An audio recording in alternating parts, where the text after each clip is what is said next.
महबूबन करीमन जो मीलाद शरीफ थी रहो आ। अल्हम्दुलिल्लाह घोट जे शादी जी खुशी में छा नालो आ साईं घोट साईं मोहम्मद कुतुबुद्दीन साईं जे शादी में सब चो सुभान अल्लाह। उन जे मिटन माइटन के भाइरन के लख लख करोड़ मुबारक हुजन। छा नालो आ भाइरन जो बा? निजामुद्दीन, जफरुद्दीन, कमरदीन साईं जा नीगर हैं।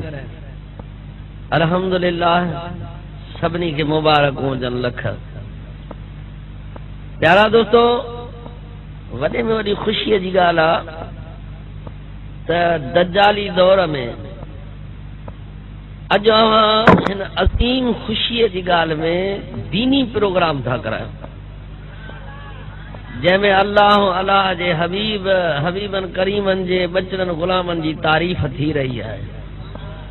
अवां खे इहे करोड़ मुबारकूं वरी इहे हुजनि छो त रब जी भलाई थिए त भलाईअ में नेकीअ जा कम कजनि, एहसान ॻाइजनि मालिक जा, थोरा ॻाइजनि।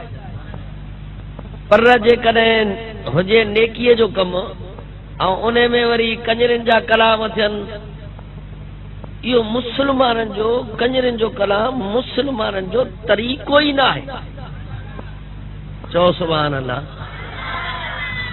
मुसलमाननि जो ॾाढियां जो मुसलमाननि जो कंजरियूं नचाइण मुसलमाननि जो तरीक़ो ई, इहो हिंदुनि जो तरीक़ो आहे, वाणियुनि जो तरीक़ो आहे।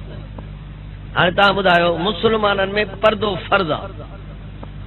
मुसलमाननि में पर्दो कहिड़ो मुसलमान चवंदो त कंहिंजी धी या भेण या मां कंहिंजी कोई लखनि माण्हुनि हज़ारनि जे माण्हुनि जे विच में नचे? कंहिंजी दिलि चवंदी आहे मुसलमान जी? मुसलमाननि जो इहो तरीक़ो ई न आहे।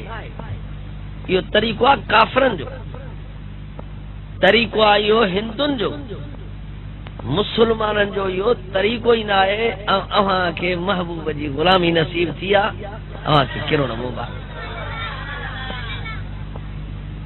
ऐं असांखे हुसैन पाक बि इहो ई सबक़ ॾिनो आहे त मां हुसैन अव्हां खे नाने सोने जे दीन ते हली ॾेखारियां, बच्चो बच्चो दीन तो कुर्बान करे ॾेखारियां।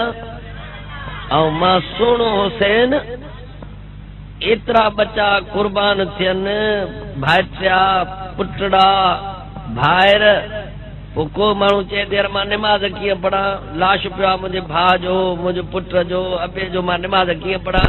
उहे पढ़नि ई न। पर मां हुसैन पढ़ी ॾेखारियां। मां हुसैन जे बच्चनि खां कंहिंजा बि वधीक बच्चा न आहिनि। त एॾे ॾुखे टाइम में बि मां हुसैन सिर्फ़ु सजदे में रखी ॾेखारियां त कीअं सजदो कबो आहे। चओ सुभान अल्लाह।